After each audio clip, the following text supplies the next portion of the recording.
La historia de Japón después de la Segunda Guerra Mundial se cuenta comúnmente en Occidente de la siguiente manera: Hiroshima y Nagasaki, rendición incondicional de Japón en el USS Missouri y listo.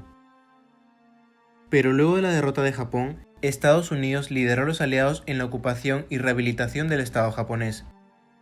Entre los años 1945 y 1952, las fuerzas de ocupación estadounidenses, dirigidas por el general Douglas MacArthur, promulgaron amplias reformas militares, políticas, económicas y sociales en un país que estaba devastado por una guerra sin precedentes, que había abarcado mucho más de lo que Japón podía soportar. El día de hoy vamos a discutir una parte clave de esa historia, la ocupación estadounidense de Japón y su posterior reconstrucción. Después de varios años de guerra sangrienta contra China y los aliados, 2 bombas nucleares en los centros civiles de ciudades importantes y una reciente declaración de guerra de la Unión Soviética hicieron que el gobierno de Japón se encontrara listo para rendirse. Claro, una rendición exclusiva a los aliados. Antes de leer los típicos comentarios de que Japón no se rindió por las bombas, que eso es una falacia y otras cosas así, aclaro de antemano que también soy de la idea de que el país nipón se rindió más que todo por la invasión soviética de Manchuria y lo que podría haber pasado con la familia imperial al instaurarse un gobierno comunista. Volviendo al tema, el gobierno japonés anunció que aceptarían los términos de rendición de los aliados, conocidos como la Declaración de Potsdam. El propio emperador Hirohito anunció la rendición incondicional a los japoneses al día siguiente. Para muchos, esta era la voz de una figura literalmente divina bajo la versión estatal del shintoísmo, que estaba cediendo ante la voluntad de un enemigo extranjero. El que fue uno de los días más importantes en la historia de Japón es conocido mundialmente como el Día de la Victoria sobre Japón, o por sus siglas en inglés, el VG Day, acontecimiento que marcaba definitivamente el final de la Segunda Guerra Mundial.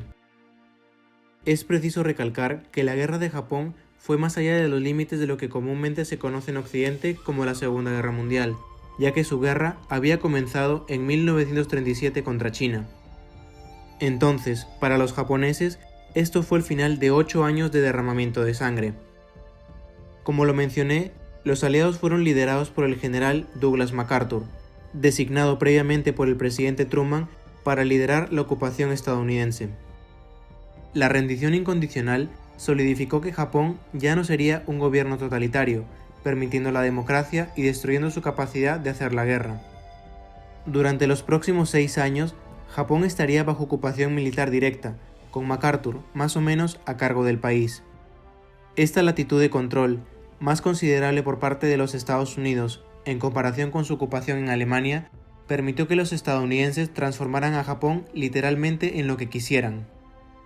Al final de la guerra, Japón aún controlaba mucho más territorio que sus islas centrales, por lo que los aliados fueron llamados para administrar diferentes áreas, cada una de las cuales se repartiría, digamos, según su cierto significado histórico.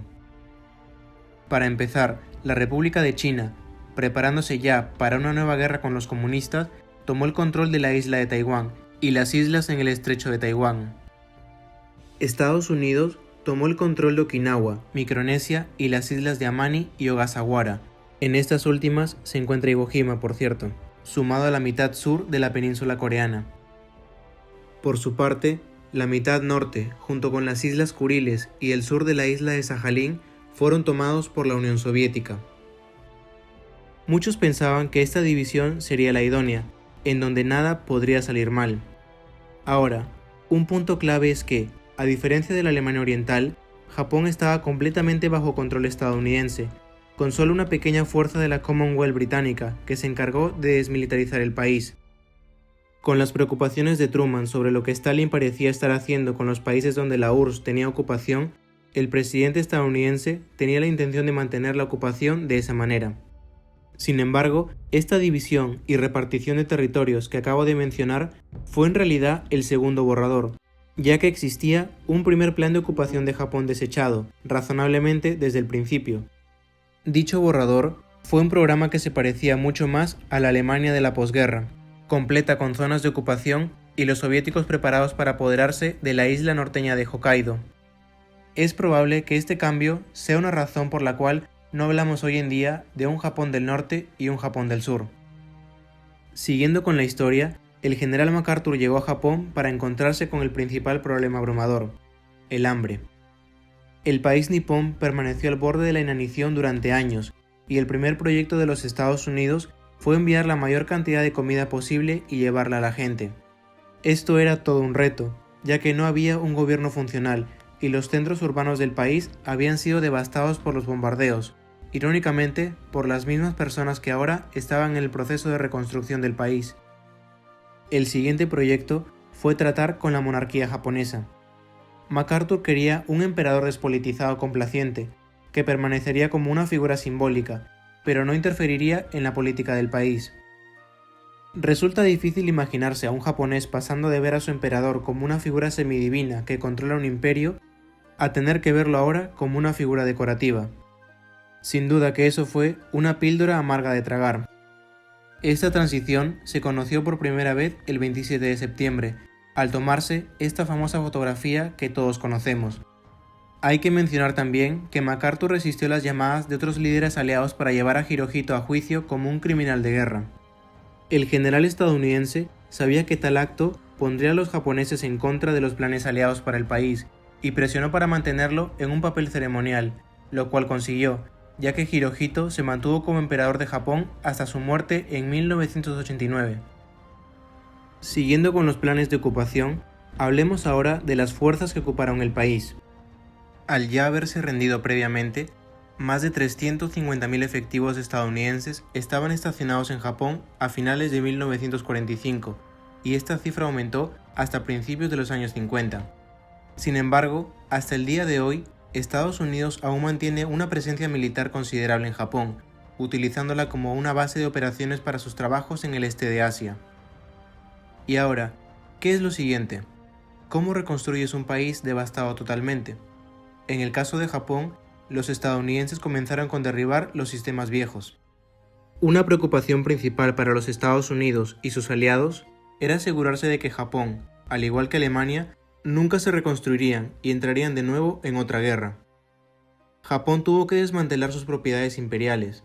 Lugares como Manchuria, una conquista japonesa desde antes de la Segunda Guerra Mundial, fueron devueltas a China. Por otra parte, Corea recibió independencia provisional. El mayor obstáculo fue que la península estaba ocupada conjuntamente entre los Estados Unidos y la Unión Soviética, cada uno de los cuales tenía ideas muy diferentes de cómo debería ser la península coreana. Como sabemos, esta tensión provocaría una guerra a principios de los años 50. Por otra parte, los soviéticos ocuparon directamente Sajalín del Sur y las Islas Kuriles, en donde expulsaron a las aproximadamente 400.000 personas de etnia japonesa que vivían allí, y a día de hoy, las islas tienen más o menos a la cultura japonesa erradicada de ellas. El sur de Sajalín es hoy en día parte de Rusia, al igual que las Islas Kuriles, pero estas últimas siguen siendo un punto de tensión entre Japón y Rusia. Siguiendo con la historia, y ya con los territorios imperiales despojados, los aliados necesitaron desmantelar la capacidad de Japón para hacer la guerra. La constitución japonesa de la posguerra prohibía a Japón tener un ejército, con la intención de que el país nunca pudiera volver a llevar a cabo una guerra total. Esta restricción puede sonar como una medida dura de los Estados Unidos, e incluso recordar las condiciones impuestas a Alemania por el Tratado de Versalles, pero resulta que esto fue una idea de las propias autoridades japonesas. Más tarde, cuando la Guerra Fría realmente se estableció, los Estados Unidos quisieron que el ahora llamado Estado de Japón estableciera una fuerza militar para la defensa del país. Pero Japón nunca se rearmó realmente, más allá de una pequeña fuerza de autodefensa que era una extensión de la policía. No fue hasta muchos años después, a causa de las tensiones con su viejo enemigo China y Corea del Norte, que Japón construiría un ejército real, conocido como las Fuerzas de Autodefensa de Japón. Pero, volviendo a la ocupación de la posguerra, al igual que Alemania, Estados Unidos hizo un esfuerzo por desindustrializar el país, aunque en un grado mucho menor, pero poco después, los estadounidenses se replantearon esta idea, por lo que finalmente comenzaron a reconstruir la economía japonesa. Este sería el proceso definitivo de la reforma y reconstrucción de Japón. Hablemos ahora de la nueva legislación. Para ser breve, los estadounidenses pusieron toneladas de reformas liberales.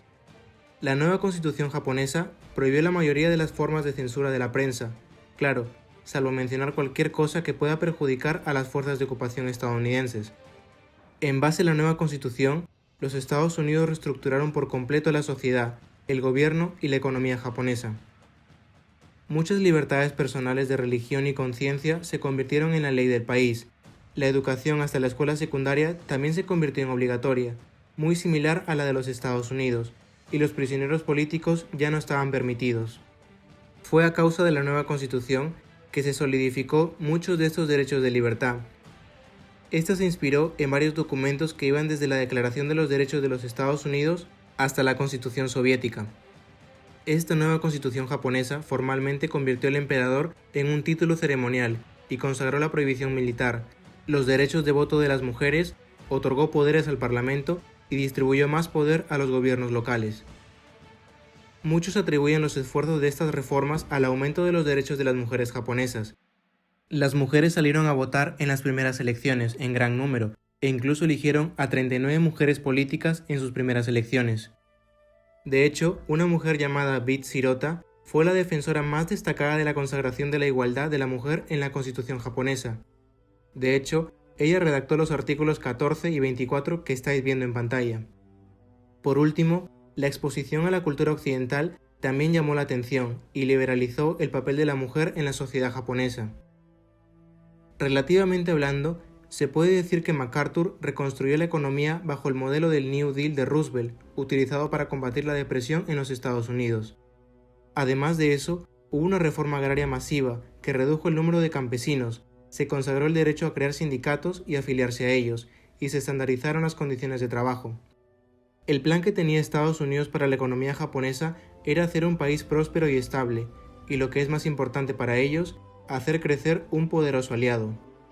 Esta distribución de la tierra y la riqueza, por supuesto, tuvo detractores, especialmente en la forma de líderes y propietarios de monopolios comerciales japoneses, acomodados que eran los que más perdían, pero las reformas se hicieron de todos modos. En este punto de la historia, sería fácil pintar esto como una imagen optimista de que los estadounidenses llegaron gentilmente a Japón y convirtieron al país en la gran potencia que es hoy, pero para ser sincero, estaría enmascarando muchos capítulos más oscuros. Las tropas estacionadas en Japón fueron responsables de miles de casos de violación durante la guerra y en la ocupación temprana. Los japoneses intentaron combatir esto creando instalaciones para trabajadoras sexuales, y funcionó, pero MacArthur lo cerró para combatir la propagación de enfermedades venéreas. Los casos reportados de violación aumentaron 8 veces después de esto, con un promedio de alrededor de 330 agresiones sexuales a mujeres japonesas por día. Ahora, ¿qué es lo que pasó con esas tropas? Bueno, la ocupación nunca terminó realmente.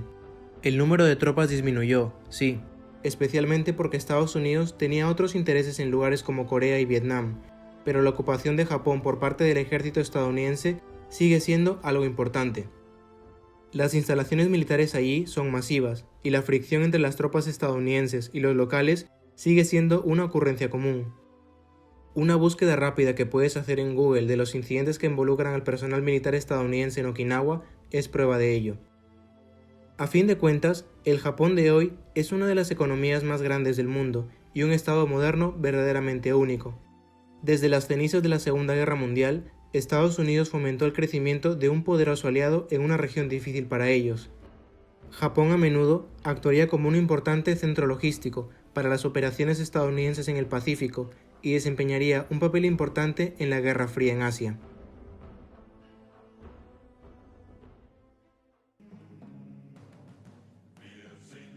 Bueno pues, esto ha sido todo por hoy, pero antes de irme, quiero agradeceros porque hace unos días hemos llegado a los 100.000 suscriptores en el canal. De verdad que muchísimas gracias por todo el apoyo que he recibido con el pasar del tiempo, y espero poder hacer algo especial para conocernos mejor. Un abrazo y ya nos vemos en la próxima batalla.